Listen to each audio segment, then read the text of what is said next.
She means nothing to me.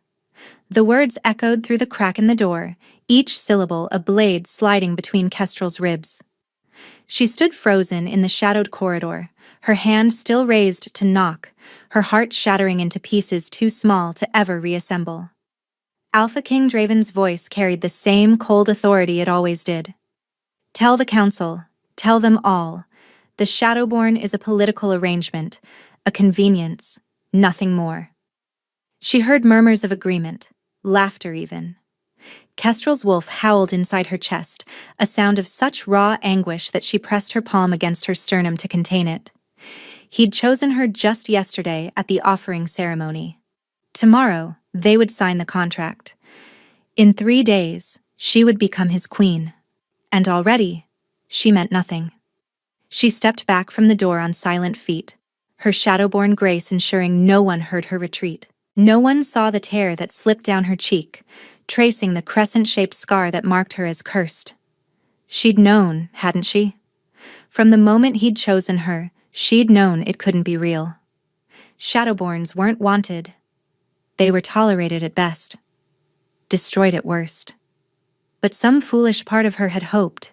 What Kestrel didn't hear, what she couldn't have known, was what Draven said next, after the door clicked shut behind her retreating footsteps. And if any of you threaten her, if any of you so much as look at her wrong, I will tear out your throats and mount your heads on the castle gates. His eyes blazed with something far more dangerous than indifference, something that looked terrifyingly like love. The offering ceremony was where wolves went to beg. Kestrel had spent 23 years avoiding this fate, 23 years hiding in the shadows of her father's estate, pretending she didn't exist, hoping that if she was quiet enough, small enough, invisible enough, they might forget what she was. But you couldn't hide a crescent scar forever, and you couldn't outrun a curse.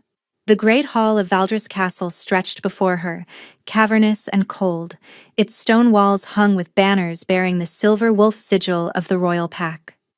Hundreds of wolves had gathered to witness the ceremony, their combined scents creating an overwhelming tapestry of musk and anticipation and barely concealed disdain. 37 women stood on the raised platform.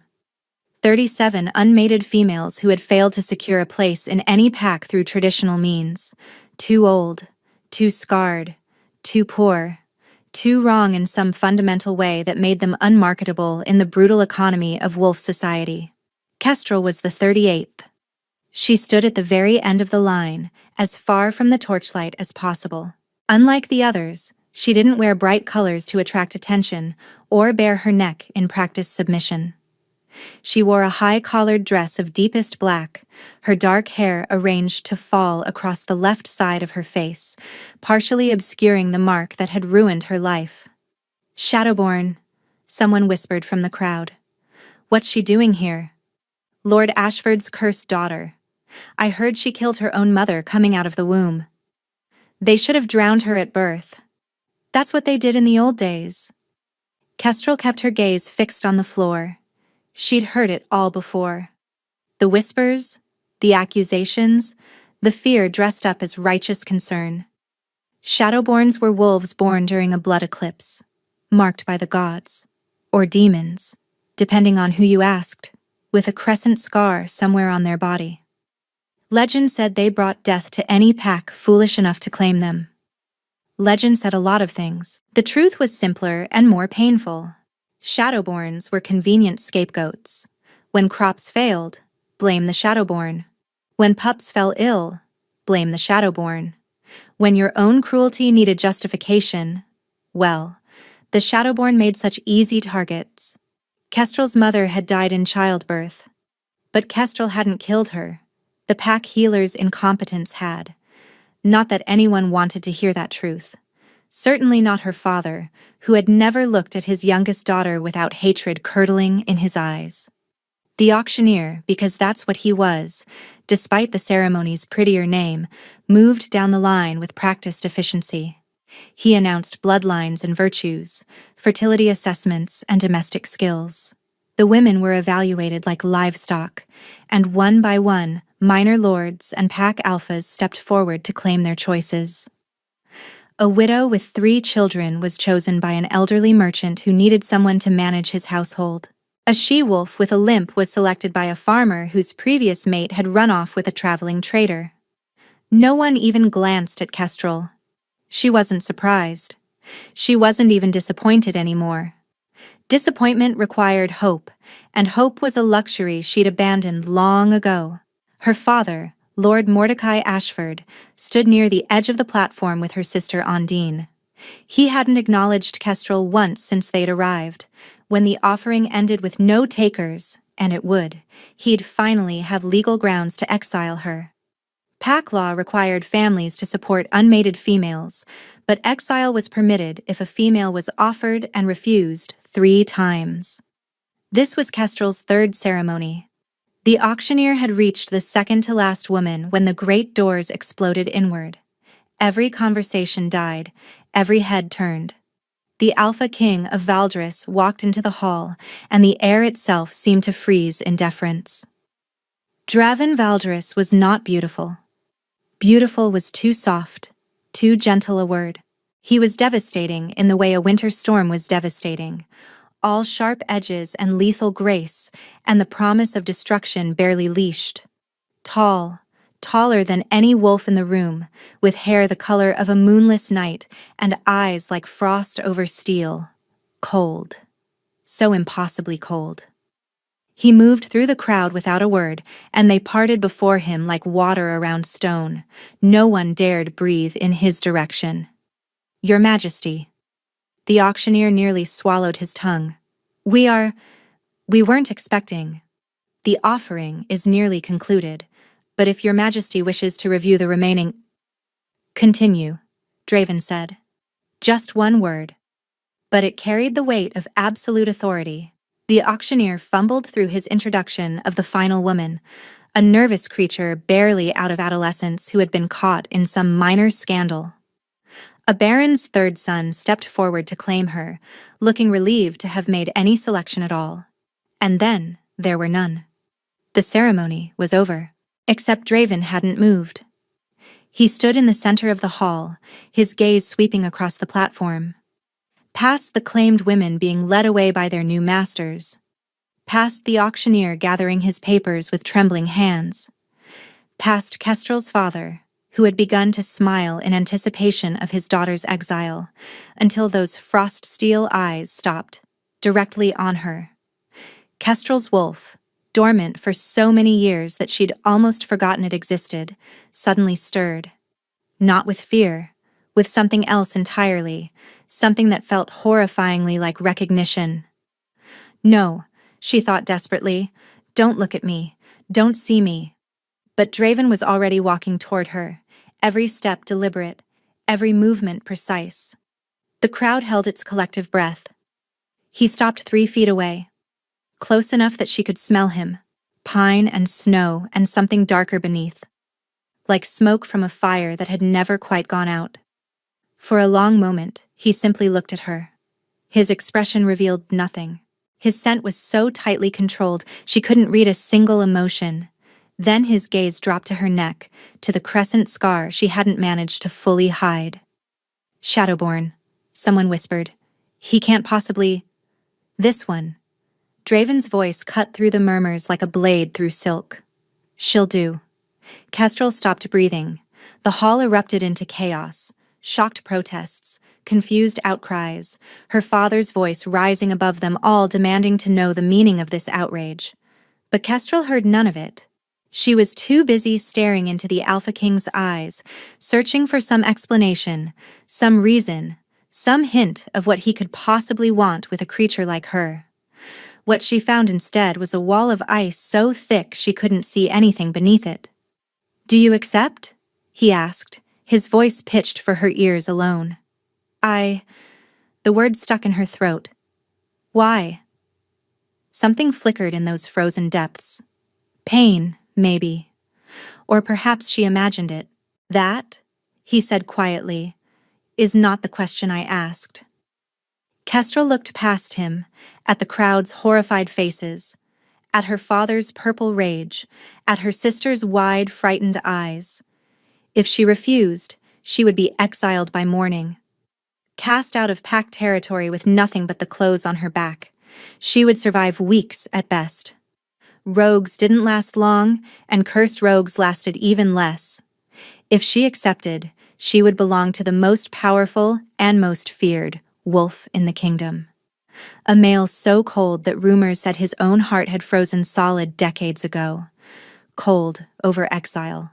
That was the real choice. Yes, she whispered. I accept.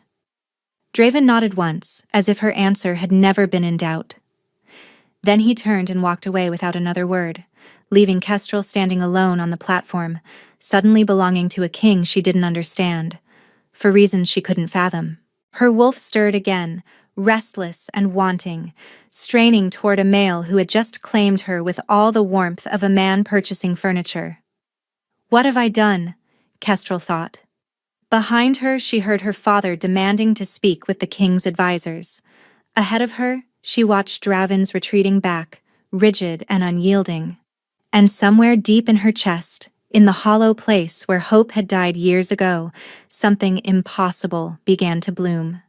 The carriage ride to the royal wing took an eternity. Kestrel sat alone on velvet cushions that were softer than anything she'd ever touched, watching Valdris Castle pass by through the small window. The structure seemed to go on forever. Towers piercing the gray sky, walls stretching in every direction, gardens and courtyards and training yards all blurring together into an overwhelming tapestry of wealth and power. This was her home now. This impossible place. This frozen kingdom ruled by a frozen king. A servant met her at the carriage door, a beta female with kind eyes and a careful smile. Lady Kestrel, I'm Marisol. I'll be attending to you during your stay. During your stay. Not from now on. Not as your permanent servant. The phrasing was deliberate. Nothing about this arrangement was permanent until the official bonding ceremony, and bonding ceremonies could be cancelled. Kestrel didn't point out the distinction. She simply nodded and followed Marisol through corridors that seemed designed to intimidate. High ceilings, cold stone, tapestries depicting ancient battles in which wolves tore each other apart with artistic precision. Your chambers are in the East Wing, Marisol explained. Separate from His Majesty's rooms, of course. You'll have a sitting room, a bedchamber, a private bathing room, and a small study. Separate from his rooms. Of course. The king requests your presence in his study once you've had time to refresh yourself. Marisol's tone remained perfectly neutral. Shall I draw a bath? Yes, thank you. The chambers were beautiful. That was the only word for them. Soaring windows overlooking a winter garden, a fireplace large enough to stand in, furniture that looked like it cost more than her father's entire estate. Kestrel bathed quickly, too anxious to enjoy the heated water or the rose-scented oils Marisol provided.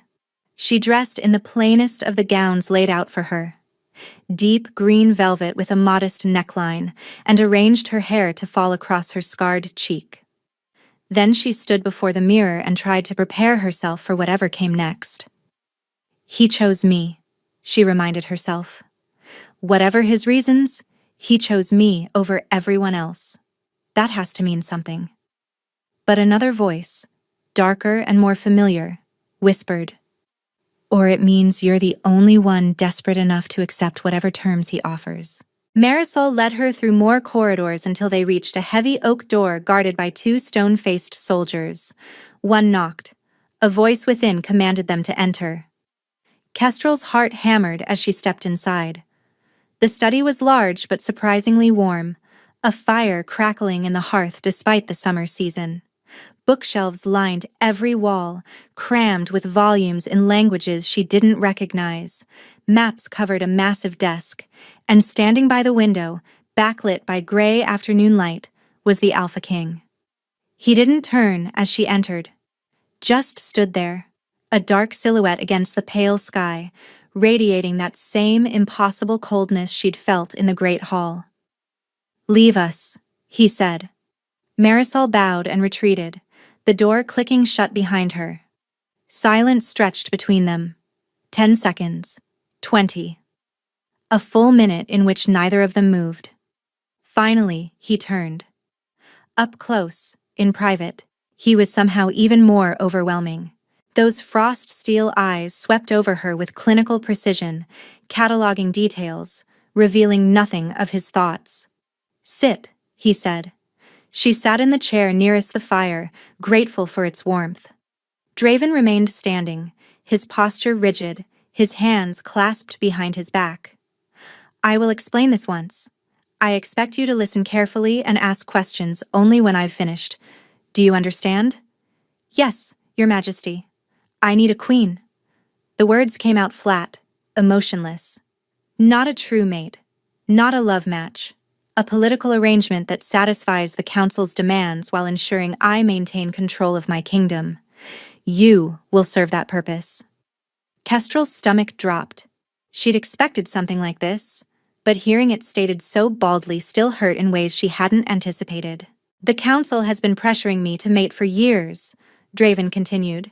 "They've paraded an endless stream of noble daughters before me, each one more politically connected than the last, each one representing a faction that would gain power through marriage to the crown." He moved to his desk, picking up a document covered in dense script. "I won't give any faction that advantage, but I also cannot remain unmated indefinitely. The Council would eventually find grounds to challenge my rule." He looked at her, and for just a moment something flickered in those frozen depths. A Shadowborn solves both problems. Understanding dawned, cold and clarifying. "You chose me because no one will question why you don't truly claim me," Kestrel said slowly. "They'll assume you're protecting the pack from my curse." "Precisely. So I'm... what? A shield? A convenient excuse? You're a solution." He set the document down. "You'll be my queen in name. You'll have chambers, servants, gowns, jewels, everything befitting your station. You'll appear beside me at official functions. You'll project an image of royal partnership." "And in private?" His expression didn't change. "In private, we will have no relationship whatsoever. Separate chambers, separate lives. I will never mark you, never claim you, and never touch you in any way." Kestrel should have felt relief. This was exactly what she should want. Safety without intimacy, protection without vulnerability. No risk of growing attached to someone who would inevitably come to resent her curse. So why did his words sting like salt in an open wound? "And if I conceive an heir?" she asked. "The Council will expect." "You won't." Draven cut her off. "As I said, I will never touch you." "Then how?" "I have time. Years, perhaps decades. Wolves live long lives, and councils can be managed." His jaw tightened almost imperceptibly. "By the time alternative arrangements become necessary, this will no longer be your concern." "This will no longer be your concern." The dismissal was absolute. "You should know," Kestrel said carefully, "that I have no political connections, no wealth, no powerful family who will support your rule. My father would celebrate my death." "I'm aware." "Then what possible benefit? You're a Shadowborn." For the first time, something almost like emotion flickered across his face. "You've survived 23 years of persecution and hatred, and you still held your head high on that platform today. You didn't beg. You didn't weep. You didn't try to hide what you are." Kestrel blinked. "I did try to hide what I am. I wore my hair to cover my scar. But you didn't lie. You didn't deny it when the whispers started." He studied her with unsettling intensity. "You stood there and endured. That kind of strength is... rare." She didn't know what to say to that. It didn't feel like strength. It felt like numbness. The dead-eyed resignation of an animal that had been beaten too many times to fight back. "The contract." Draven picked up the document again and held it toward her. "Read it. Consider it. I'll expect your answer by morning." Kestrel took the papers with trembling fingers. "And if I refuse?" "Then you'll be returned to your father, and the offering results will stand. You'll be exiled by week's end." He paused. "That is not a threat. Simply a statement of fact. Cold over exile. Again and again, the same impossible choice. I don't need until morning, Kestrel said. I accept. Draven's eyes narrowed. You haven't read the terms. I've read enough. She met his gaze, drawing on every ounce of the strength he seemed to think she possessed. You're offering me safety, protection, a place in the world. In exchange, I agree to ask nothing of you, to expect nothing, to be nothing except a convenient political solution. Something shifted in his expression. She couldn't read it. That's accurate, he said slowly. Then I accept. She stood, clutching the contract against her chest. I've been nothing my entire life, Your Majesty. At least this way, I'll be nothing in comfort. For a long moment, he simply stared at her. Then, so quietly she almost missed it, he murmured, That's the first time anyone's accepted my terms without protest. Perhaps I'm the first person who understood them. He looked away, something like discomfort flickering across his features. Marisol will show you to your chambers. The official contract signing will take place tomorrow before the council. Your family will be summoned as witnesses. My father will be furious. Your father will be silent, or he will be removed from the proceedings. Draven's gaze swept to Kestrel. You belong to the crown now. Whatever power he held over you is gone. The words should have been comforting.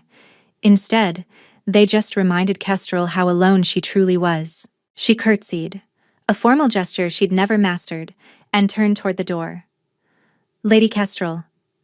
She paused, her hand on the doorknob. The bonding ceremony will take place in 3 days, Draven said. After that, certain expectations will arise. The pack will watch how I treat you, how you treat me. There can be no hint that this arrangement is anything other than a normal royal match. I understand. I need you to understand something else. His voice dropped, taking on an edge that made her wolf shiver. In public, I will treat you with the respect owed to a queen, but I will also treat you with distance, coldness even. There can be no suggestion that I harbor any personal feelings for you, because that would undermine the political purpose of our arrangement. Yes. Kestrel nodded slowly. Then I will match your distance, Your Majesty. I will be the perfect ice queen. She pulled open the door and stepped through, her head held high, her wolf howling silently in her chest. She'd made it 3 steps down the corridor when she heard it. A door had been left ajar behind her, not the study, but an adjoining chamber. Through the gap, voices drifted. Cannot believe you actually went through with it. A male voice, sharp with disbelief. A Shadowborn, Draven? The council is already spinning this into a narrative of instability. Let them spin. The king's voice, cold as ever. Lord Severin is demanding an audience. He's claiming the selection was rigged, that his daughter Lycia should have been. Severin can demand whatever he likes. And when he demands to know why?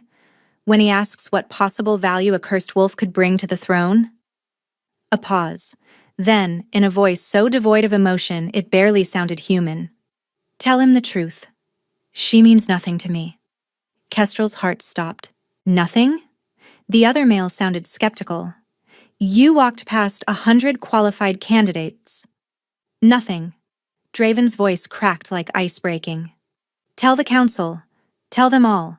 The Shadowborn is a political arrangement, a convenience, a tool to manage their ambitions. Nothing more. She didn't hear the rest.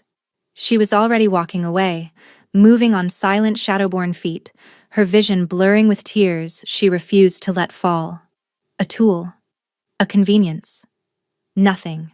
Of course, of course. What had she expected? Warmth? Kindness? Some hidden depth beneath all that ice? Stupid. So unbearably stupid. She'd spent her whole life being nothing to everyone. Why had she imagined, even for a moment, that a crown would change that? Kestrel made it to her chambers before the first sob escaped. She pressed her face into a pillow that smelled like lavender and something expensive, and screamed until her throat burned raw. Then she dried her eyes, straightened her spine, and began to read the contract.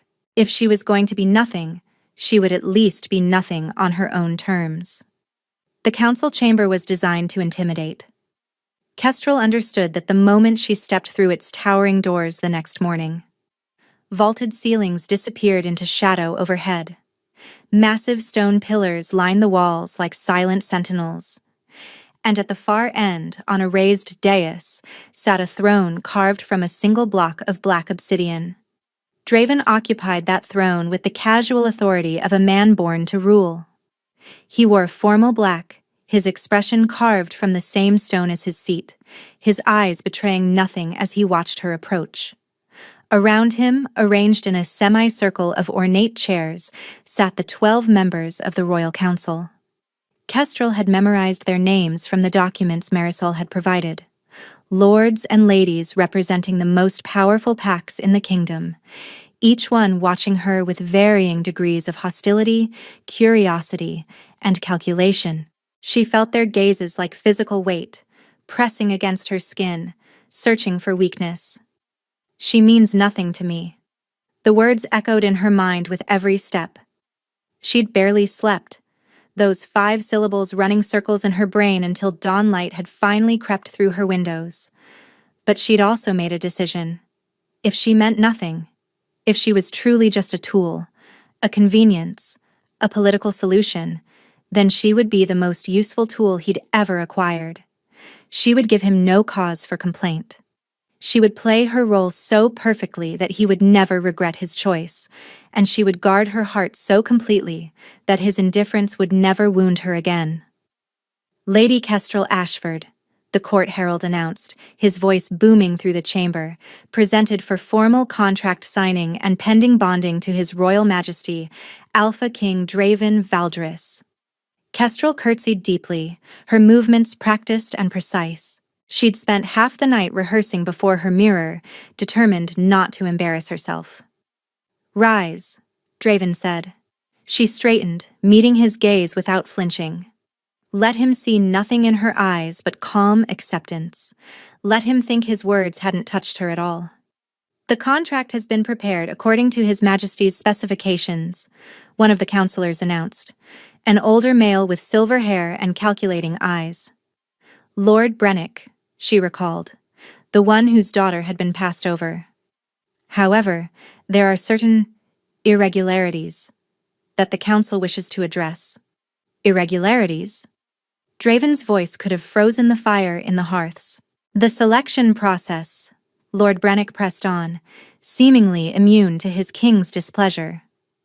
"Your Majesty bypassed established protocols. The offering is meant to provide options for packless wolves seeking placement in noble households. It was never intended as a mechanism for selecting a queen. The offering provides unmated females to males seeking mates," Draven said flatly. "I am an unmated male. I sought a mate. I fail to see the irregularity." "Your Majesty could have chosen from any noble house in the kingdom," Lady Varelia interjected, a sharp-featured female with hair the color of burnished copper. "Alliances could have been forged, treaties strengthened. Instead, you selected." Her gaze swept over Kestrel with undisguised contempt. "A shadowborn with no connections, no dowry, and a curse that could doom our entire pack." Murmurs of agreement rippled through the council. Kestrel kept her expression serene. She'd known this would happen. She was prepared. What she wasn't prepared for was Draven's response. "Lady Varelia." His voice dropped to something soft and dangerous. "Are you questioning my judgment?" The temperature in the room seemed to plummet. Lady Varelia's face went pale. "No, Your Majesty. I merely—" "Because it sounded very much like you were suggesting I lack the wisdom to select my own mate." Draven rose from his throne, and suddenly the chamber felt much smaller. "It sounded like you were implying that I, the Alpha King of Valdris, conqueror of the Northern Reaches, destroyer of the Crimson Pack Rebellion, need guidance from my council on matters of the heart." Silence. Absolute, terrified silence. "I don't," Draven said. Need guidance on any matter, but I'll offer you some, free of charge. He descended the dais steps with predatory grace, stopping directly before Lady Verelia's seat. My queen is not a topic for debate. My selection is not a subject for critique. And if I hear one more word questioning the female I've chosen to stand beside me, I will assume the speaker has ambitions to the throne themselves. Lady Verelia looked ready to faint. Your Majesty, I never— Excellent. Then we understand each other. He turned back toward the dais, but his gaze caught Kestrel's as he passed.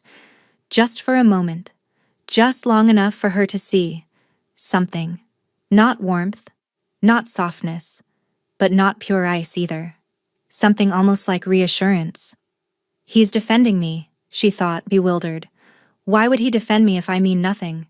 The contract, Draven commanded, settling back onto his throne. Present it for signing. A scribe hurried forward, unfurling a scroll across a portable writing desk. The terms were extensive. Kestrel had spent hours reading them the night before, but the key points were simple.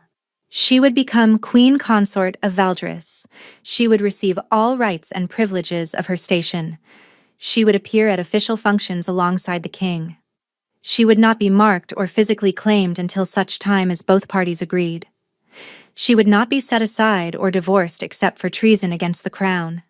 That last clause had surprised her. It meant he couldn't simply discard her when she was no longer useful. Whatever his reasons, he was committing to her in a way that went beyond mere convenience. Lady Kestrel. The scribe offered her a quill. Your signature, please. Kestrel stepped forward, acutely aware of every eye in the room following her movement. Her hand trembled slightly as she took the quill. Nerves, exhaustion, the accumulated weight of everything happening too fast. She signed her name in careful script. Kestrel Ashford. And the king's signature. The scribe continued. Draven descended once more, taking the quill from her fingers. Their hands brushed, just barely, the lightest grays of skin against skin. And Kestrel felt a jolt of sensation so intense she nearly gasped. Cold. His touch was cold. Not cool, not merely lacking warmth, but genuinely, unnaturally cold. As if winter lived beneath his skin. She looked up, startled, but his expression betrayed nothing. He signed his name with a few decisive strokes, Draven Valdris, and handed the quill back to the scribe. It is done, the herald announced. Lady Kestrel Ashford is hereby contracted to Alpha King Draven Valdris. The bonding ceremony shall take place in 3 days' time.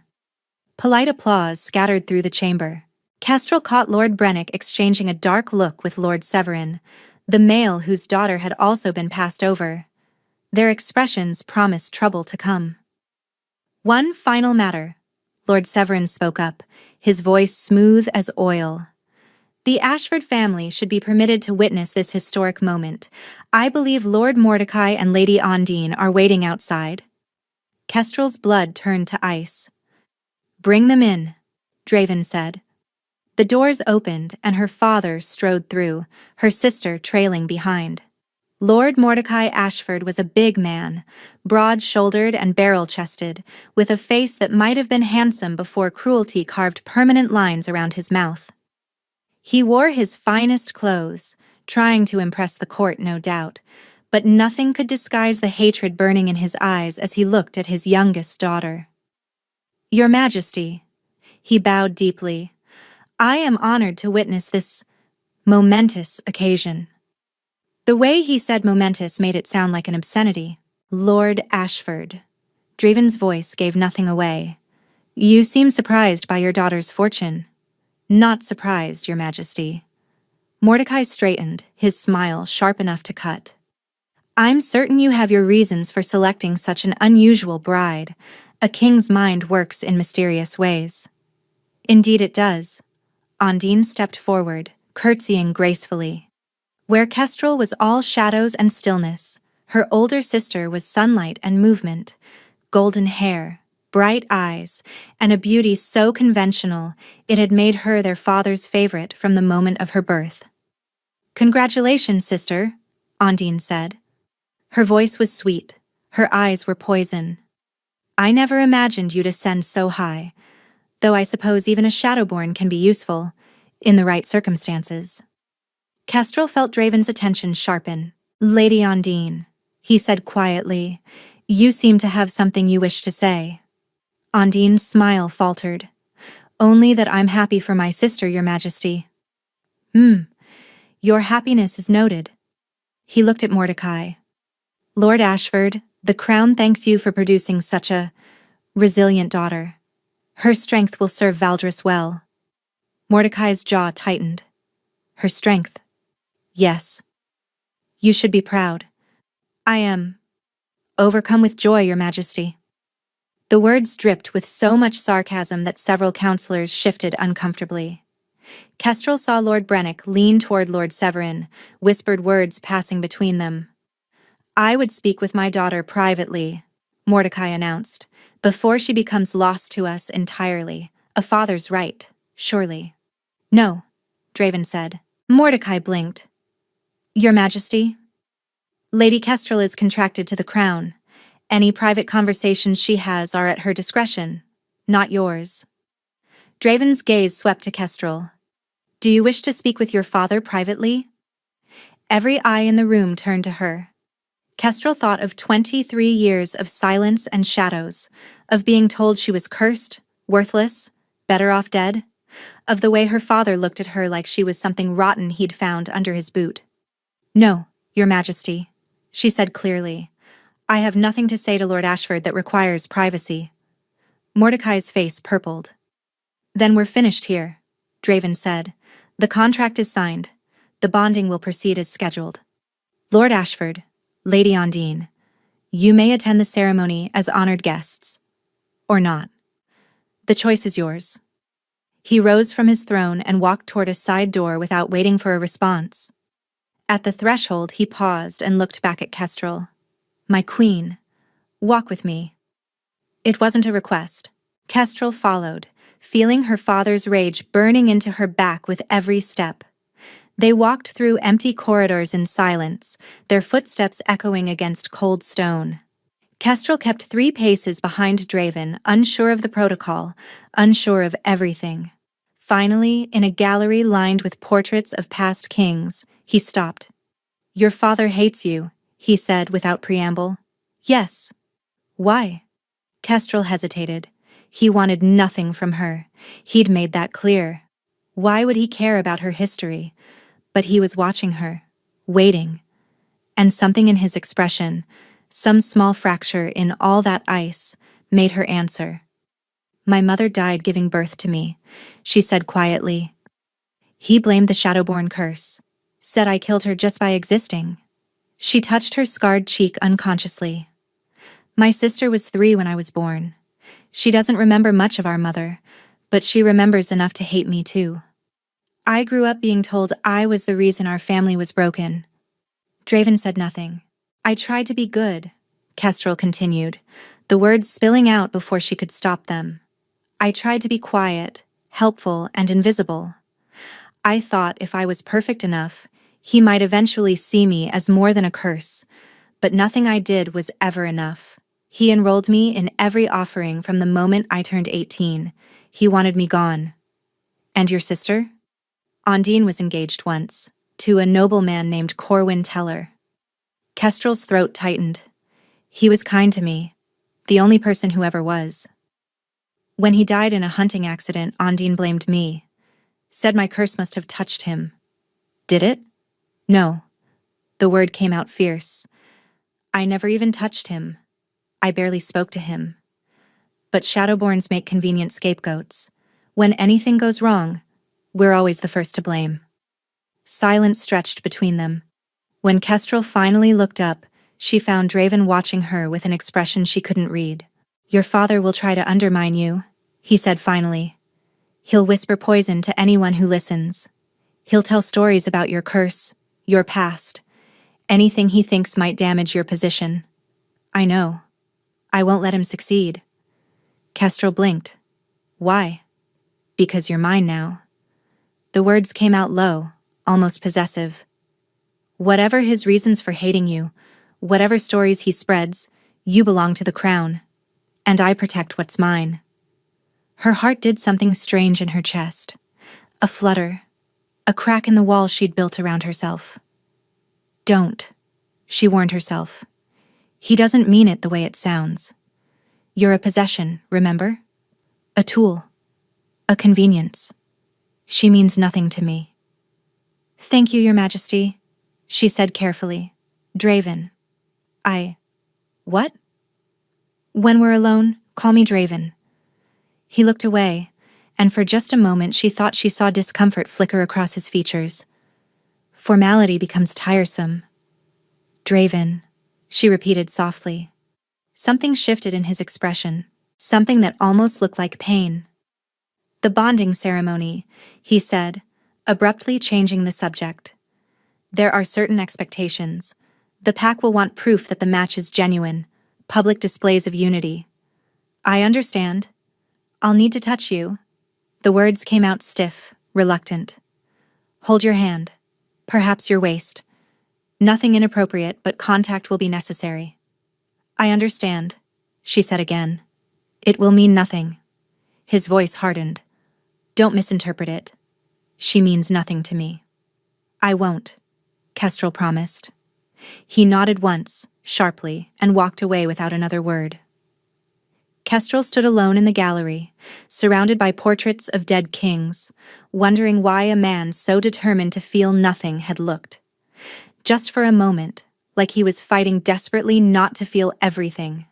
Behind her, hidden in the shadows of an alcove, a figure watched her walk away. Lord Severin smiled, his eyes glittering with calculation. The Shadowborn Queen had weaknesses. Obvious ones, and weaknesses could be exploited. The morning of the bonding ceremony dawned gray and cold, as if the sky itself knew what kind of marriage was about to take place. Kestrel stood before the mirror in her chambers, while Marisol and 2 other attendants worked their quiet magic. They'd woven silver threads through her dark hair, arranged it in an elaborate crown of braids that swept away from her face. Her gown was deep violet, Valdris royal colors, with a neckline that dipped lower than anything she'd ever worn. The crescent scar on her cheek was fully visible. Your Majesty, Marisol said softly, if you'd prefer, we could arrange your hair to cover— No. Kestrel's voice surprised her with its steadiness. If I'm to be queen, they'll see what I am eventually.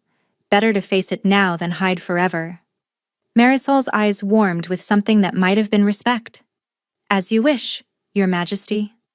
The walk to the Great Hall felt like walking toward her own execution. Guards flanked her, their faces impassive, their presence simultaneously protective and imprisoning. Whispers followed her through every corridor. Look at her face, the curse mark. His Majesty must be mad. Or desperate. Perhaps there's something wrong with him. Kestrel kept her chin high. Let them whisper. Let them stare. She was done shrinking. The Great Hall had been transformed. Thousands of candles blazed from every surface, their light catching on silver decorations, on the polished stone floor, on the massive wolf sigil hanging behind the obsidian dais. The entire court had gathered. Nobles in their finest clothes, common wolves pressed against the walls for a glimpse of their new queen. Counselors arranged in formal rows like judges at a trial. And at the center of it all, waiting before the ancient altar stone, stood Draven. He wore black, as always. But this black was different. Formal, royal, edged with silver embroidery that caught the candlelight and made him look like something carved from shadow and moonlight. His pale eyes found hers across the crowded hall, and Kestrel felt that same jolt of awareness she'd experienced every time their gazes met. She means nothing to me. She clutched the words like armor, protection against the treacherous flutter in her chest. The ceremony was ancient, steeped in traditions older than the castle itself. The High Priestess, a female so old she seemed made of parchment and patience, spoke words in the old tongue that Kestrel barely understood. Something about bonds and duty and the joining of 2 wolves before the eyes of the moon goddess. Then it was time for the claiming marks. "Your hands," the priestess instructed. Draven extended his palm. After a moment's hesitation, Kestrel placed her hand in his. His skin was ice, colder even than before, so cold it almost burned. Kestrel couldn't suppress her gasp. Draven's fingers tightened around hers, a warning squeeze. The priestess bound their wrists together with a silver cord, chanting words that seemed to vibrate in Kestrel's bones. Something stirred deep inside her, something primal and ancient. Her wolf rising to the surface for the first time in years. "The binding words," the priestess commanded. "Speak them." Draven turned to face her fully. His expression was stone, but this close, Kestrel could see tiny fractures in his composure. A muscle ticking in his jaw. A flicker of something in those frost-gray eyes. "I claim you," he said, his voice carrying through the hall. "As my mate, my queen, my partner in rule. Your enemies are my enemies. Your pain is my pain, from this moment until death separates us." Traditional words, ancient vows, empty of personal meaning. So why did they make her heart clench? "I claim you," Kestrel responded, surprised by the steadiness of her own voice. "As my mate, my king, my partner in rule. Your enemies are my enemies. Your pain is my pain, from this moment until death separates us." The priestess smiled. The marks. This was the moment Kestrel had dreaded. In a traditional bonding, mates would bite each other's necks, leaving permanent claiming marks that would announce their bond to every wolf who encountered them. She and Draven had agreed there would be no physical marking, but the court didn't know that. Draven leaned close, his lips brushing her ear. To the watching crowd, it would look like a tender moment. An intimate whisper before the claiming bite. "Trust me," he breathed, so quietly only she could hear. Before she could respond, his mouth descended to her neck. Kestrel tensed, expecting teeth. But instead, she felt only the press of cold lips against her pulse point. He held the contact for a long moment, his breath icy against her skin, his hand coming up to cradle the back of her head. To everyone watching, it looked like a claiming bite. But there was no pain, no breaking of skin, no mark. He was protecting her, giving her the appearance of a claimed mate without the reality of one. Something cracked inside Kestrel's chest, something she'd been trying desperately to keep frozen. Draven pulled back, and his eyes met hers. For just a heartbeat, the ice in them seemed to thin, revealing something raw and desperate beneath. Then the mask slammed back into place. "Your turn," the priestess said. "The queen must mark her king." Kestrel hesitated. She'd never bitten anyone in her life. Her wolf had been so suppressed for so long that she wasn't even sure she could summon the instinct. Draven tilted his head, exposing the strong column of his throat. His pulse beat visibly beneath pale skin. "Trust me," he'd said. Kestrel rose on her toes and pressed her lips to his neck. She let her teeth graze the skin, just barely, just enough to feel the thrum of his heartbeat beneath her mouth. He shuddered. The reaction was so unexpected, so visceral, that Kestrel nearly pulled back in shock. But his hand came up to grip her waist, holding her in place, his fingers digging in with something that felt almost like desperation. "Hold," he whispered against her hair. "Just a moment longer." So she held, her lips against his throat, his hands on her body, the silver cord binding them together. And for that one moment, it didn't feel like a political arrangement. It felt like something real. The priestess's voice shattered the spell. "It is done. The bond is sealed. I present to you Alpha King Draven Valdris and his queen, Kestrel Valdris. Long may they reign." The hall erupted in cheers, some genuine, most politely forced. Kestrel stepped back, her heart racing, her mind spinning with confusion. Draven released her waist, and the loss of his touch left her feeling strangely bereft. "The feast begins," the priestess announced. "Let us celebrate our new queen." The celebration lasted hours. Kestrel sat at the high table beside Draven, accepting congratulations from an endless stream of nobles whose names she couldn't remember, and whose smiles never reached their eyes. Draven played his part perfectly. The attentive husband, the proud king, his hand occasionally resting on hers for the benefit of watching eyes. Every touch sent that same jolt through her. Every brush of cold fingers reminded her that something was wrong with him, something beyond mere personality.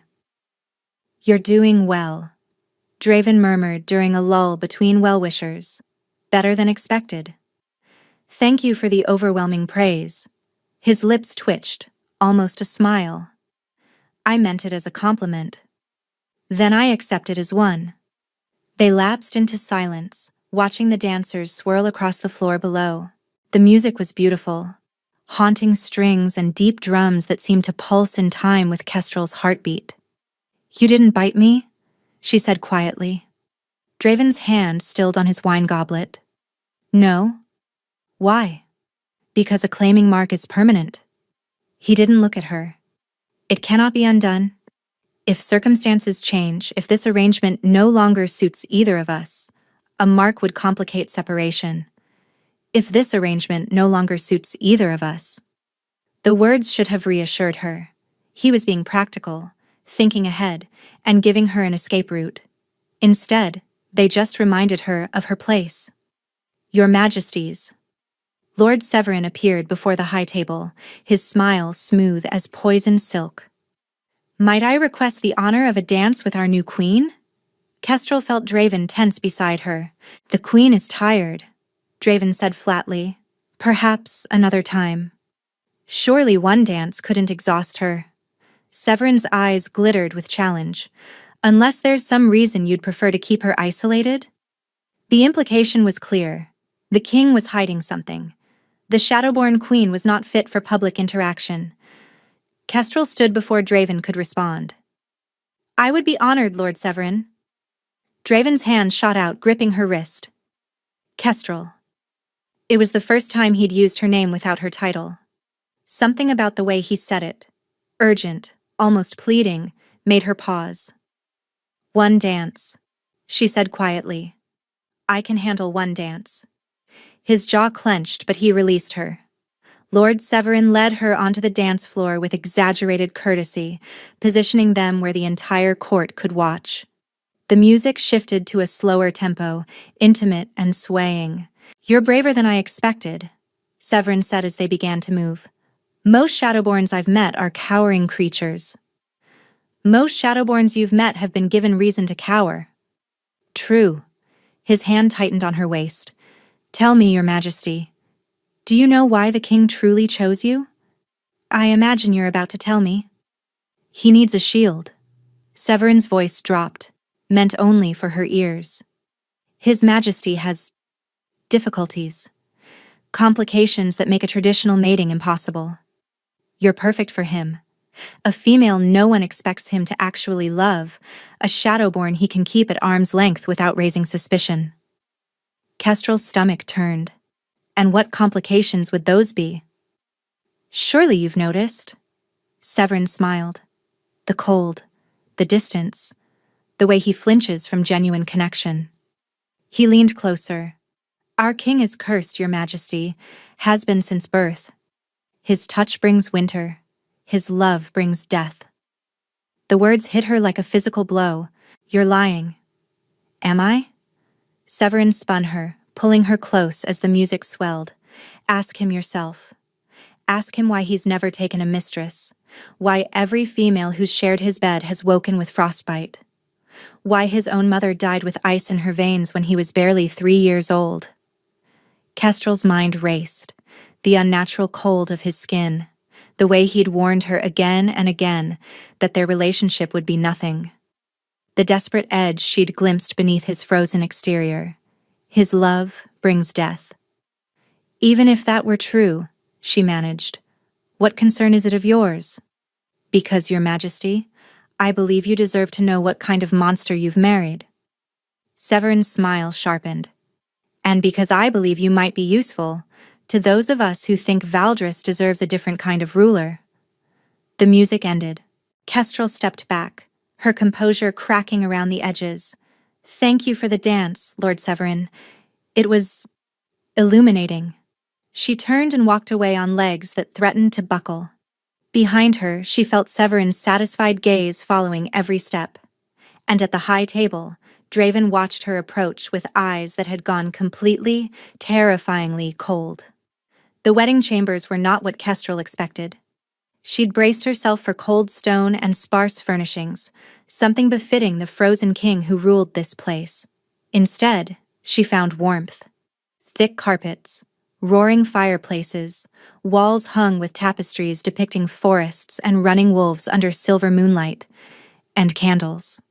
Hundreds of them, their soft glow turning the room into something almost romantic. Someone went to a lot of trouble, she thought. Someone who isn't supposed to care. Marisol helped her out of the elaborate gown and into a nightdress of deep blue silk. The fabric was impossibly soft against her skin, finer than anything she'd ever worn. "His Majesty commissioned it specifically for tonight," Marisol said, catching her expression. "He was very particular about the color. Said it should match your eyes." Kestrel didn't know what to do with that information, so she filed it away alongside all the other contradictions that made up her husband. "She means nothing to me, but he'd chosen a nightdress to match her eyes. His love brings death." But he'd held her at the altar like she was something precious. A knock at the connecting door made her heart lurch. "Enter," she said, proud that her voice didn't shake. Draven stepped through, and Kestrel felt the temperature in the room drop despite the blazing fires. He'd changed from his formal attire into simple black trousers and a white shirt, unlaced at the throat. His feet were bare. His hair, usually so perfectly controlled, fell loose around his shoulders. He looked almost vulnerable. Marisol," he said, without looking at the attendant. "Leave us." The maid curtsied and disappeared through the main door. They were alone. "Lord Severin spoke to you," Draven said. "Not a question." "He did. What did he tell you?" Kestrel studied him, the rigid set of his shoulders, the tension in his jaw, the way his hands hung carefully at his sides, as if he was afraid of what they might do. "He told me you were cursed," she said, "that your touch brings winter, that your love brings death." Draven didn't flinch, didn't defend himself, just stood there, watching her with those frost-gray eyes. "Is it true?" she asked. A long pause, then, very quietly, "Yes."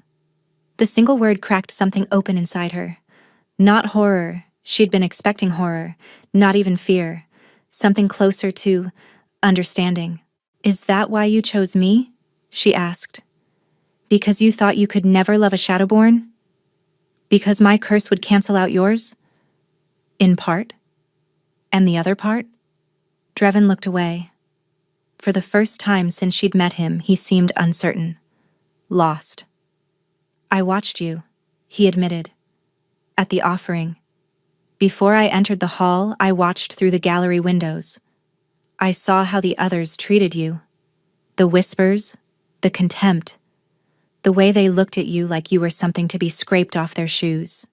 He moved toward the fireplace, staring into the flames. "And I saw how you bore it. The dignity, the stillness. You didn't crumble. You didn't beg.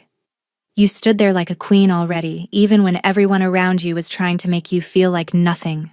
Kestrel's throat tightened. "I thought—" He stopped, his hands clenching at his sides. "I thought if anyone could survive being married to me, it would be you. Someone who already knew what it meant to be cursed. Someone who wouldn't expect warmth I cannot give." "And the council? The political excuse? Real, but secondary." He turned to face her. "I needed a reason they would accept, but the truth is simpler and more selfish." "Which is?" "I'm tired." The words came out raw, exhausted. "Tired of being alone. Tired of watching everyone I care about slowly freeze. I thought perhaps with you, I could have companionship, presence. Someone in the same room who wouldn't die from it." Kestrel absorbed this. The king of Valderis, the most powerful wolf in the kingdom, was lonely. So desperately lonely that he'd chosen a Shadowborn just to have someone who might survive his company. Lord Severin said your mother died, she said carefully. That you were 3 years old? Pain flashed across his features. My first memory is her face going blue, her skin cracking like ice. My father screaming at me to let go, but I couldn't. I didn't understand. I just wanted her to hold me. Oh, Draven. Don't. The word came out harsh. Don't pity me. I've survived 29 years with this curse. I'll survive 29 more. All I ask is that you don't pretend it isn't there. I wouldn't dream of it. Kestrel found herself moving toward him, drawn by something stronger than common sense. But neither will I pretend that your curse makes you a monster. He went very still as she approached. You should keep your distance. Should I? She stopped an arm's length away. You've touched me twice now. At the contract signing, at the altar. I'm not frozen. Brief contact is manageable, but extended touch, emotional connection. He shook his head. The curse strengthens with intimacy. The more I feel, the colder I become, the more dangerous. Then how are we supposed to? She gestured vaguely at the wedding chamber. There are certain expectations. I know. He looked almost sick. I've thought about this for weeks. Tried to find alternatives, but the council will demand proof of consummation. If we don't, they'll use it against us. Against you. His voice hardened. They'll say the king found his Shadowborn queen too repulsive to bed. They'll use it as grounds to annul the marriage. And you'd be forced to choose someone else. Someone political. Someone whose faction would gain power. Exactly. Kestrel considered this. The logical thing would be to refuse, to accept the annulment, to escape this frozen trap before it closed around her completely. But she thought of Lord Severin's oily smile, of her father's hatred, of the life waiting for her outside these walls, exile, persecution, eventual death. And she thought of Draven, alone in this castle for 29 years, unable to touch anyone without hurting them. One night, she said. We have to survive one night without me freezing. After that, we can maintain separate chambers. You said brief contact was manageable. Surely we can manage something brief enough to satisfy the council. Draven stared at her. You would risk it? Knowing what I am? I'm a Shadowborn. I've been risking death my entire life. She met his gaze steadily. At least this time, I get to choose my danger. Something flickered in his eyes. Something that looked almost like hope. There are techniques, he said slowly. Ways to minimize skin contact. Ways to keep the cold from transferring too deeply. Then teach me. He moved toward her with predatory grace, stopping so close she could feel the chill radiating from his body. Slowly, giving her every chance to retreat, he reached up and touched her cheek. Cold. So cold it made her gasp. Still with me? He murmured. Still with me, she confirmed. His thumb traced her cheekbone, her jaw, the curve of her lower lip. Everywhere he touched went numb, then tingling, then warm again as her body fought back against the cold. Your wolf is strong, he observed. Stronger than I expected. She's been suppressed my whole life. Maybe she's been saving her strength. Almost. He smiled. I'm going to kiss you now, he said. Tell me if it becomes too much. He didn't wait for permission. His mouth descended on hers, cold as winter wind, demanding as a blizzard. Kestrel gasped against his lips. The shock of the temperature, the shock of being kissed, the shock of wanting more. His hand slid into her hair, cradling her skull. His body pressed against hers, all lean muscle and impossible chill.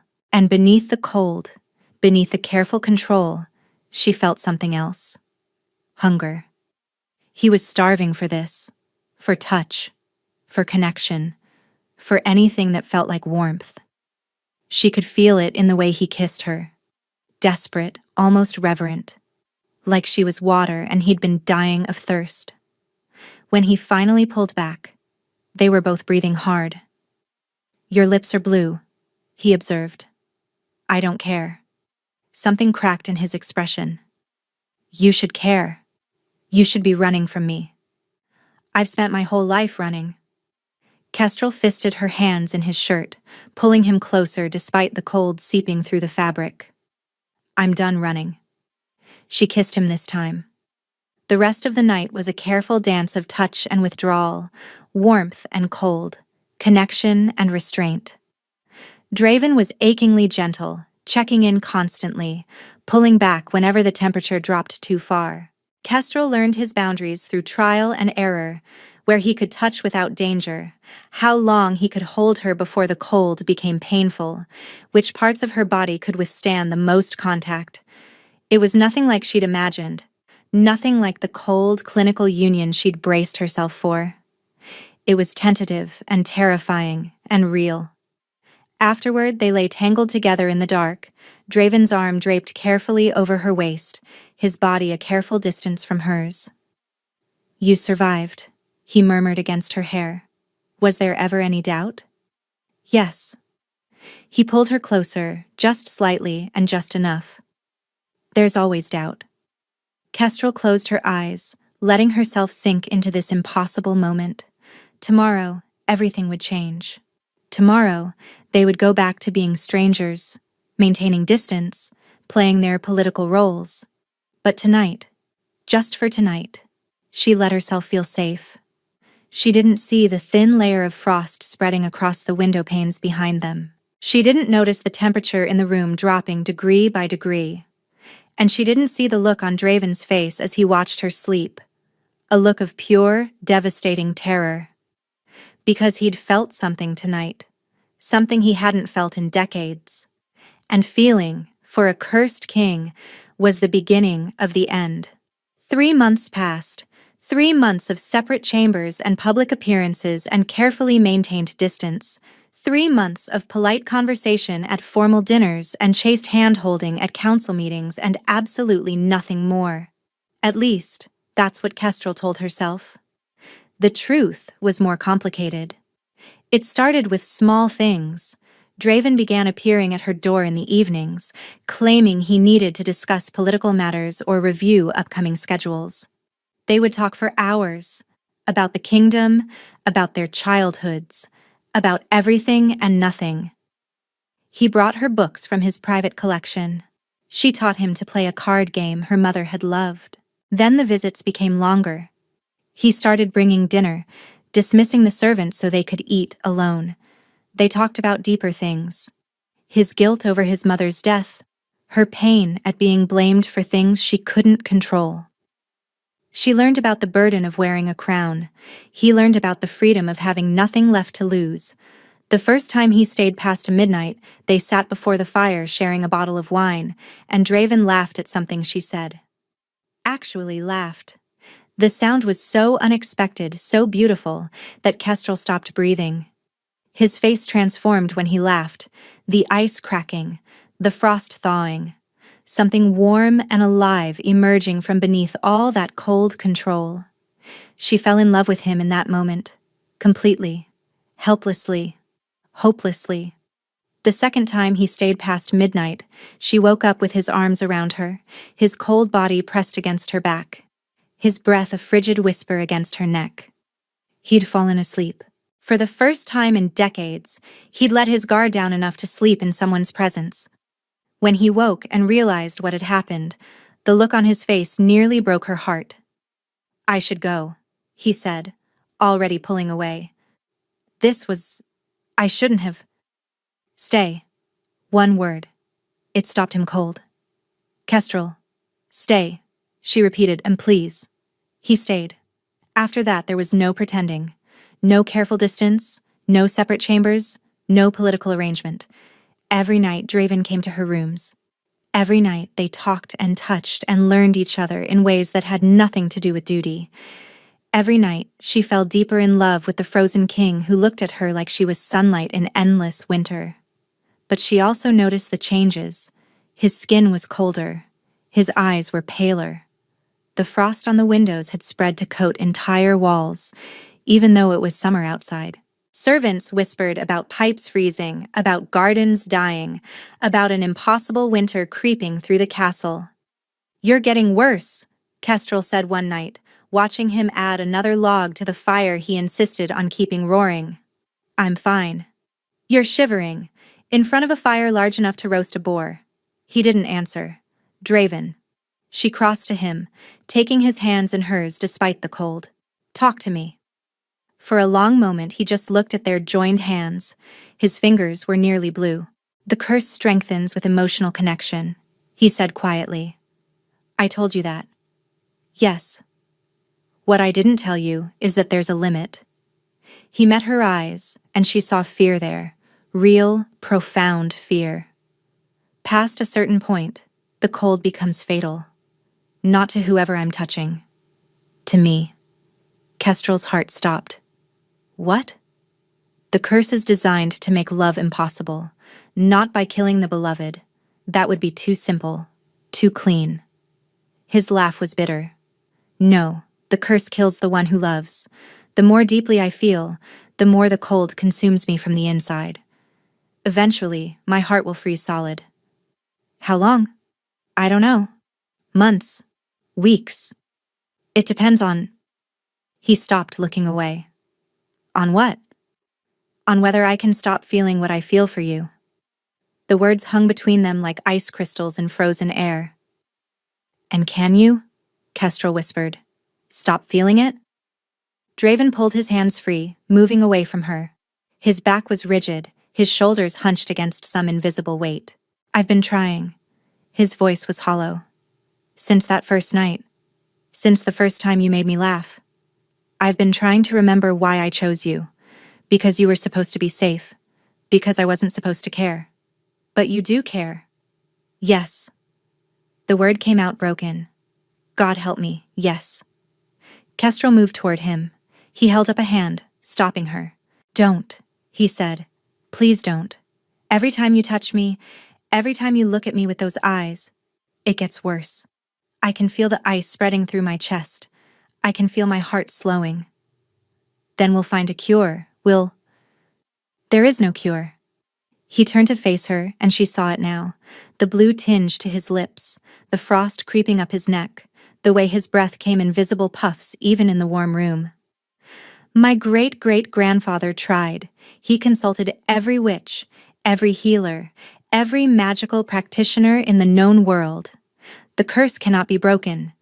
It can only be managed. By not loving anyone. By not loving anyone." The cruelty of it stole her breath. A curse that punished love with death. A man forced to choose between connection and survival. "When were you planning to tell me?" she asked, her voice shaking. "Were you going to wait until you collapsed? Until I woke up next to a corpse?"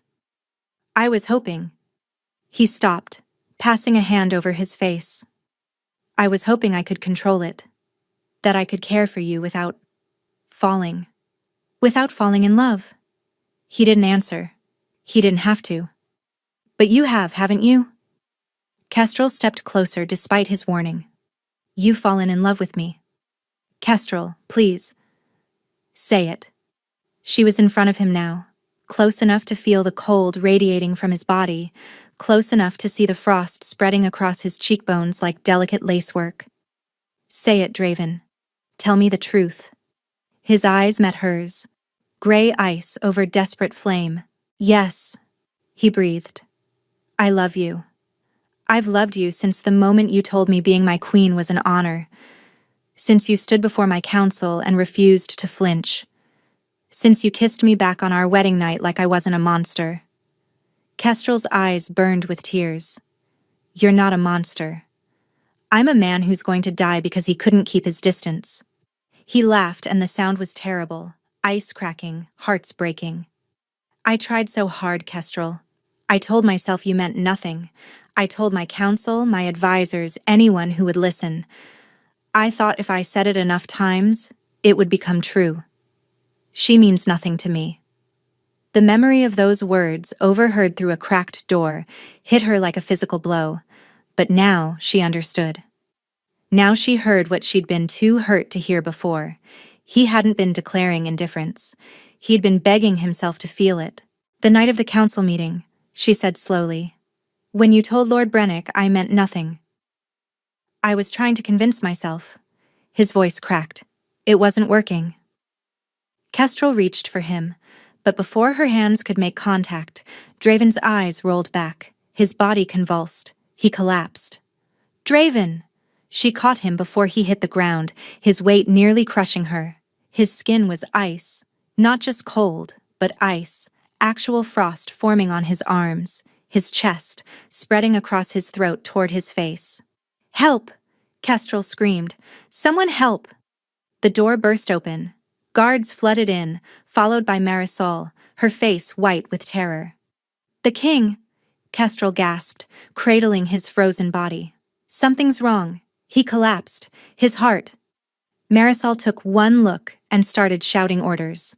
Healers were summoned. Servants came running with warming blankets that seemed to have no effect, the room filled with chaos and fear and the awful, awful cold. But through it all, Kestrel held her husband's hand and refused to let go. "Stay with me," she whispered, her tears freezing against her cheeks. "Please, Draven.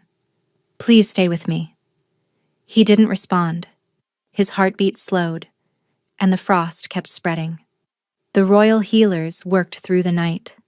Kestrel refused to leave Draven's side, even when they begged her to rest, even when exhaustion made her vision blur and her legs threatened to buckle. She sat beside his bed, holding his frozen hand, watching the frost creep further across his skin with every passing hour. By dawn, his lips were blue. By midday, ice crystals had formed in his hair. By evening, the healers stepped back with hollow eyes and shaking heads. "There's nothing more we can do, Your Majesty," the head healer said gently. "The cold is coming from within. We can warm his exterior, but his heart?" She trailed off. "His heart is freezing solid. At this rate, he has days, perhaps hours." "No." Kestrel's voice cracked. "No, there has to be something. Some spell, some remedy, some... The curse cannot be broken by conventional means." The healer's face was etched with genuine sorrow. "I'm so sorry, Your Majesty. We've failed you both." The healers filed out, leaving Kestrel alone with her dying husband. She stared at his face, so beautiful, even now, even blue-tinged and frost-covered. 3 months ago, she would have laughed at the idea of loving this cold, distant king. 3 months ago, she would have accepted his death as inevitable, as just another cruelty in a life full of them. But that was before she knew him. Before the late-night conversations and shared laughter and the desperate way he kissed her, like she was the only warmth in his endless winter. "Think," she commanded herself. "There has to be something." The curse strengthened with emotional connection. The more he loved, the colder he became. If she could make him stop loving her. But even as the thought formed, she rejected it. She'd tried that with her own feelings. Tried to guard her heart. Tried to maintain distance. It hadn't worked. Love didn't respond to logic or self-preservation. And even if she could somehow make him hate her, would she want to? Would she want to watch the light die in his eyes, replaced by the cold indifference she'd once mistaken for his true nature? No. There had to be another way. "Your Majesty." Kestrel turned to find Lord Severin standing in the doorway, his expression a careful mask of concern that didn't reach his eyes. Lord Severin. She didn't bother hiding her hostility. Now is not the time. On the contrary, now is precisely the time. He stepped into the room, closing the door behind him. The king is dying, and certain arrangements must be made. What arrangements? Succession, for one. Without an heir, the throne passes to the council's choice, and the council has already begun discussing candidates. Kestrel's blood ran cold. He's not dead yet. But he will be. Soon. Severin moved closer, his gaze fixed on Draven's frozen form. Unless, of course, someone intervenes. "What are you saying?" Severin smiled, that oily, calculating smile she'd come to despise. "I'm saying, Your Majesty, that I know how to break the curse." The words hit her like a lightning bolt. "That's impossible. The healers said—" "The healers are limited by their conventional understanding." Severin's eyes glittered. "But I have access to unconventional resources, ancient texts, forbidden knowledge, the kind of power that created the curse in the first place. If you knew how to break it, why haven't you come forward before?" "Because breaking the curse comes at a price." He stepped closer still, until he was standing directly beside her. "A price I'm now prepared to discuss." Kestrel's stomach turned. "What price?" "Support.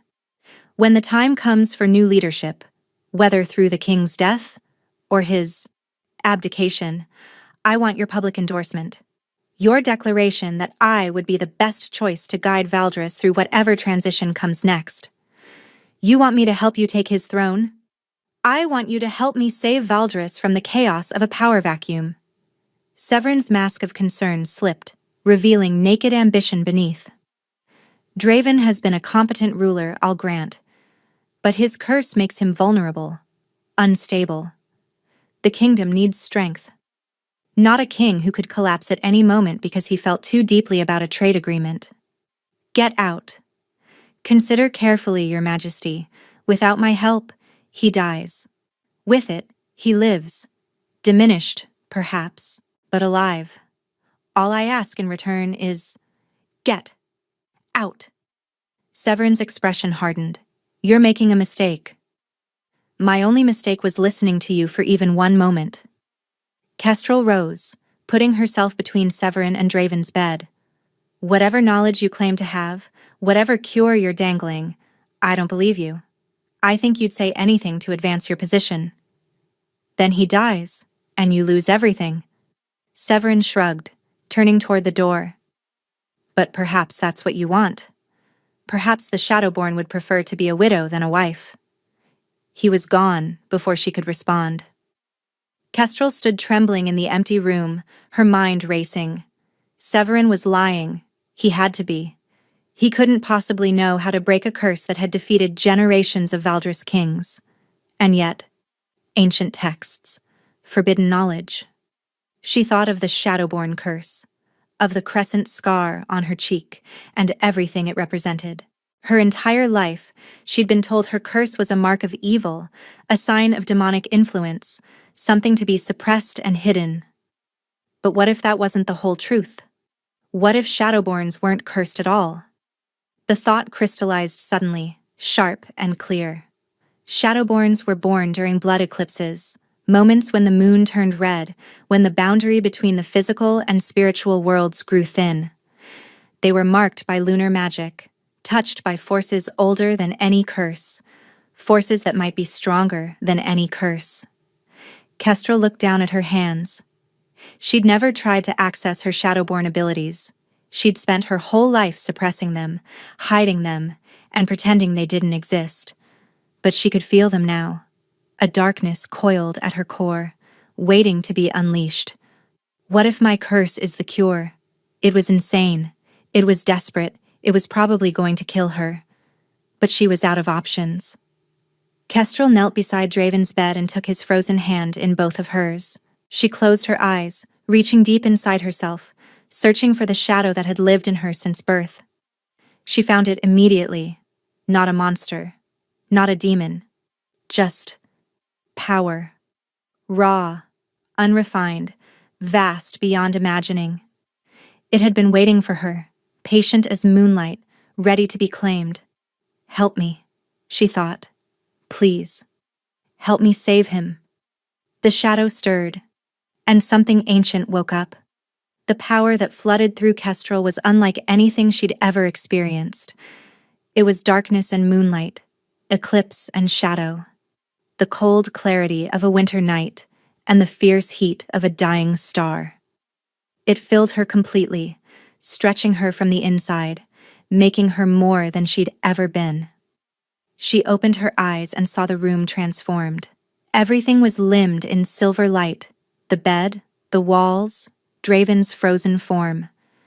She could see the curse now. Actually see it. A web of ice magic wrapped around his heart. Tendrils of ancient malevolence digging into his chest like parasitic roots. And she could see how to destroy it. Kestrel? The voice came from behind her. Kestrel turned to find Marisol standing in the doorway, her face white with shock. Your eyes? Marisol whispered. They're silver. Get out, Kestrel said. Her voice resonated strangely, layered with harmonics that weren't quite human. Get everyone out of this wing, now. Your Majesty, what are you— Now, Marisol, and no matter what you hear, no matter what you see, don't let anyone enter this room. The maid fled. Kestrel turned back to Draven. The frost had spread to cover his entire body now, transforming him into a sculpture of ice, a frozen monument to a curse that should never have existed. She placed her hands on his chest, directly over his heart. I don't know if you can hear me, she said quietly, but I need you to fight. Whatever happens next, don't give up. Don't let go. Then she unleashed her power. The darkness poured out of her like a flood breaking through a dam. It crashed against the curse with the force of a tidal wave, shadow against ice, moon against winter. The room shook, the walls cracked. Somewhere in the distance she heard screaming. But Kestrel held on. The curse fought back viciously. It was old, so old, crafted by a witch who had understood the deepest workings of magic and malice. It had been designed to be unbreakable, to punish love with death for all eternity. But it had never encountered a Shadowborn. Kestrel pushed deeper, her power tearing at the curse's foundations. She could see its history now, the bitter witch who had created it, the Valdris king who had wronged her, the generations of frozen hearts that had followed. She saw Draven's mother, dying with ice in her veins while her 3-year-old son screamed. She saw Draven himself, spending decades building walls around his heart, trying to survive a curse that punished his every attempt at connection. No more, she thought fiercely. This ends tonight. She gathered every ounce of power she possessed and pushed. The curse shattered. The backlash threw her across the room, slamming her against the far wall hard enough to crack stone. Pain exploded through her body, ribs broken, head spinning, blood trickling from her nose and ears. But she forced her eyes open in time to see the ice on Draven's body begin to melt. Water streamed off him, pooling on the bed, dripping to the floor. Color returned to his cheeks. His chest rose and fell with actual breath. His eyes opened. Kestrel? She tried to respond, but darkness was crowding at the edges of her vision. She'd given too much, pushed too hard. The power that had saved him was now devouring her from within. Kestrel! She heard him scrambling off the bed, heard his footsteps crossing the room, felt his hands, warm hands, actually warm, cradling her broken body. What did you do? He demanded, his voice ragged with fear. What did you do? Broke it, she managed. Her voice was barely a whisper. The curse. It's gone. I don't care about the curse. I care about you. He was crying, she realized. Actual tears streaming down his face, warm and wet against her skin. Stay with me, Kestrel, please. Don't leave me. Tired, she mumbled. So tired. No. No. You don't get to save my life, and then die. That's not how this works. He pressed his forehead against hers, his warmth seeping into her cold flesh. I love you. Do you hear me? I love you. And I won't let you go. She wanted to respond. She wanted to tell him she loved him too. That breaking his curse had been worth it. That she would choose him over her own survival 1,000 times. But the darkness was too heavy. The silence was too sweet. Kestrel closed her eyes and let go. She woke to sunlight. Not the gray, muted light that filtered through Valdris's perpetually cloudy skies. Actual sunlight, golden and warm, streaming through windows that had been thrown wide open. Kestrel blinked, confused. Her body ached everywhere, but it was the ache of healing, not dying. Bandages wrapped her ribs. Something cool and soothing had been applied to her head. "You're awake." She turned her head and found Draven sitting beside her bed, looking exhausted and terrified, and more beautiful than she'd ever seen him. He was warm, not just absence of cold warm, actually, genuinely, radiantly warm, like sunlight made flesh. "The curse," she croaked. "Gone." His voice broke on the word. "You broke it. Completely. Not just for me, for my entire bloodline. Whatever children we have, they'll be free." Whatever children we have. The casual assumption in those words made her heart skip. How long was I out? 3 days. He took her hand, and the warmth of his touch made her want to weep. 3 days of not knowing if you'd wake up. 3 days of watching you lie there like... He stopped, visibly struggling to compose himself. "I'm sorry," Kestrel whispered. "Don't you dare apologize." He brought her hand to his lips, kissing her knuckles with a tenderness that stole her breath. "You saved my life. You saved my entire family line. You broke a curse that has tormented my ancestors for 7 generations. But you're also an idiot," he continued, his voice hardening. "A beautiful, brave, completely insane idiot who almost died performing magic she'd never used before to save a man who told his entire court she meant nothing to him." Kestrel laughed, then winced as her ribs protested. "When you put it that way, it does sound pretty foolish." "It sounds heroic." He leaned closer, his eyes burning into hers. "It sounds like the kind of thing a true queen would do. Not a political arrangement, not a convenient solution. A queen who loves her king enough to sacrifice everything for him." "I do love you," Kestrel said softly. "I know you didn't want me to. I know it was supposed to be." He kissed her, not the careful, measured kisses they'd shared before. This was heat and hunger and desperate relief, the kiss of a man who had almost lost everything and was determined to hold on to what remained. When he finally pulled back, they were both breathing hard. "I have something to tell you," Draven said. "Several things, actually." "I'm listening." "First, Lord Severin has been arrested. He was working with your father to destabilize my rule. They'd planned to use the curse against me, wait for me to die, then install themselves as regents for whatever unfortunate noble they married to the next in line." Kestrel's blood chilled. "My father?" "He arrived at the castle yesterday with documents proving his rightful claim to guide the transition of power. Unfortunately for him, he arrived to find me very much alive and very much aware of his plotting." Draven's jaw tightened. "He's in the dungeons now, awaiting trial." She should have felt something. Anger, betrayal, vindication. Instead, she just felt tired. "What will happen to him?" "That depends largely on what you want." Draven's expression softened.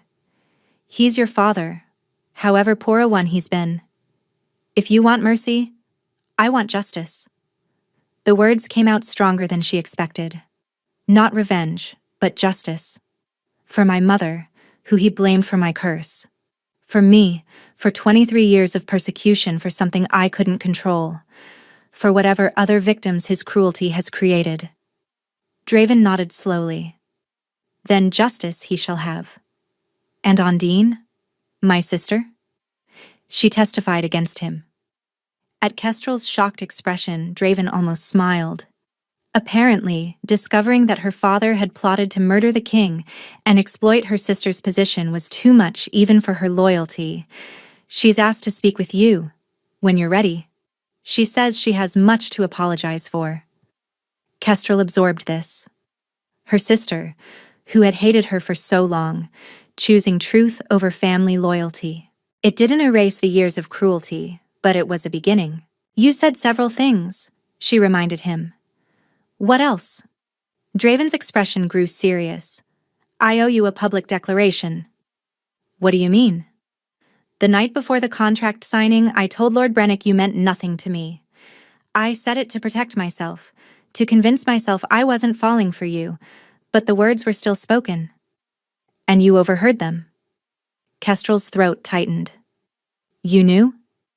Marisol told me. She saw you in the corridor afterward. Saw your face. Pain flickered across his features. I should have corrected the lie immediately. Instead, I let my fear keep me silent. Draven. No, let me finish. He stood, moving to the window, silhouetted against the sunlight. Tomorrow, the entire court will gather for a formal announcement. They believe they're coming to witness my recovery and thank the healers for their efforts. But that's not what's happening. He turned to face her, and his expression made her heart stop. What's happening, he said, is that the Alpha King of Valdris is going to stand before his entire kingdom and declare that his queen is everything to him. That she saved his life through the power of her love. That she is not a curse or a convenience or a political arrangement, but the most important person in his world. Tears blurred Kestrel's vision. You don't have to. I want to. He crossed back to her bedside, taking her hand again. I spent months lying to my court. To myself. To you. Tomorrow I tell the truth. And every day after that, for the rest of our lives, I tell the truth again. He leaned down, pressing his forehead against hers. You mean everything to me, Kestrel. Everything. She reached up, cupping his warm, actually warm, face in her hands. I know, she whispered. I've always known.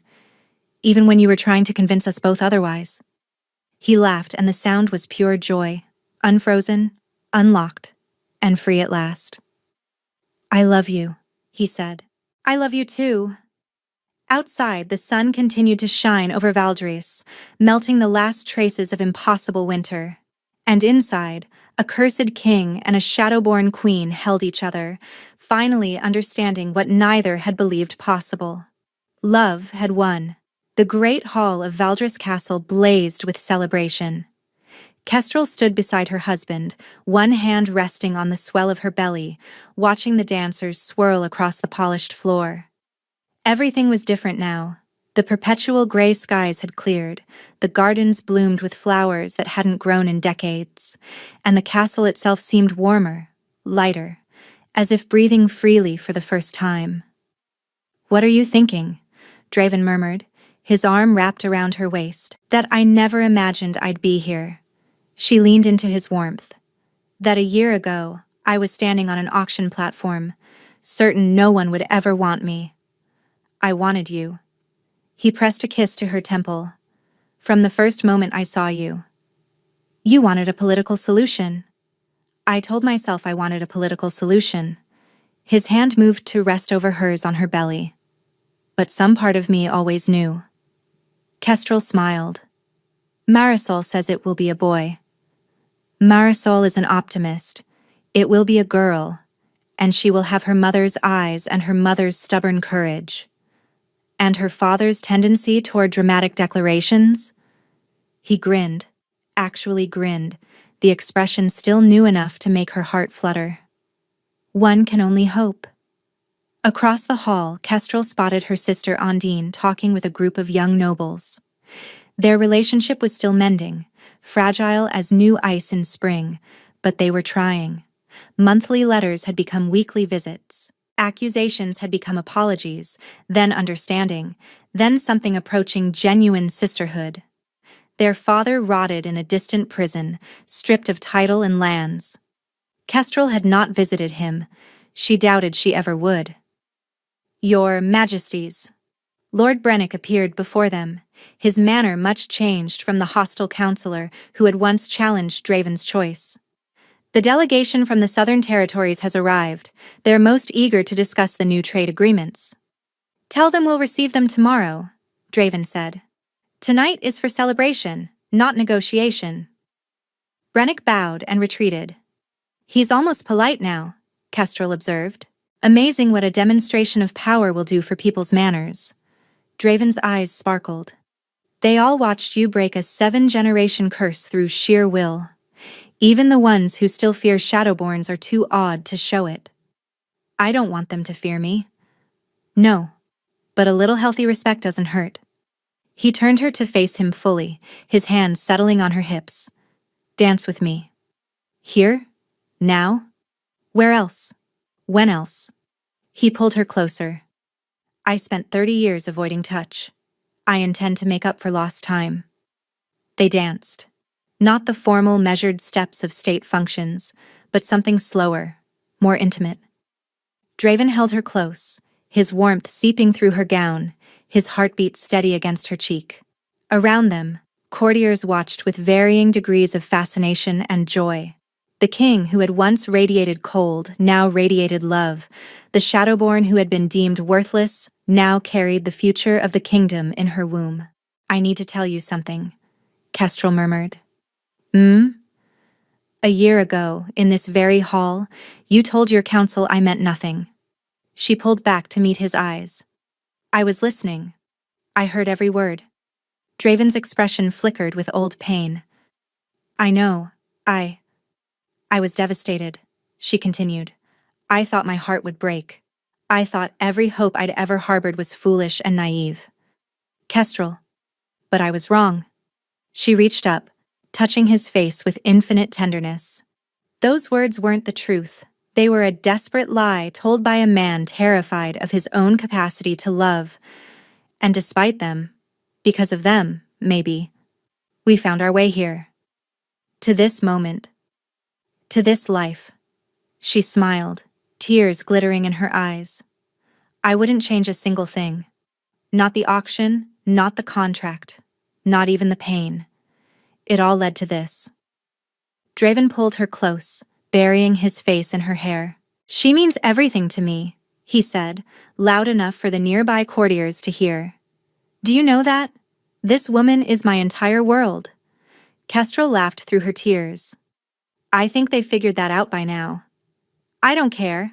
I'll say it every day until they're thoroughly sick of hearing it. He lifted his head, his eyes burning into hers. She means everything to me. My queen. My mate. My heart. She kissed him then, in full view of the entire court, scandal and protocol be damned. And somewhere in the shadows of the great hall, a servant who had known the castle for 50 years wiped tears from her eyes, marveling at a miracle she'd never expected to see. The frozen king had finally melted. Love had finally won. She means nothing to me, the Alpha King told his pack, unaware she was listening. Those words shattered Kestrel's heart. They were meant to protect him from a curse that punished love with death. They were meant to convince himself that the Shadowborn queen he'd chosen at the offering was merely a political convenience. But words spoken in fear are not the same as truth. And sometimes, the lies we tell to protect ourselves become the walls that imprison us. When the curse finally came for him, when ice crept through his veins and his heart began to freeze, it was the woman who meant nothing who saved him. It was her love, powerful, stubborn, and relentless, that shattered a 7-generation curse and freed not just the king, but his entire bloodline. In the end, the Shadowborn and the Frozen King discovered the same truth, that love is stronger than any curse, any lie, any fear. And that sometimes meaning everything to someone starts with being told, you mean nothing at all. Thank you for listening to this story. If you enjoyed it, let me know in the comments. I read every single one, and they mean more than you know. And if you haven't already, hit that subscribe button so you never miss a story. Until next time.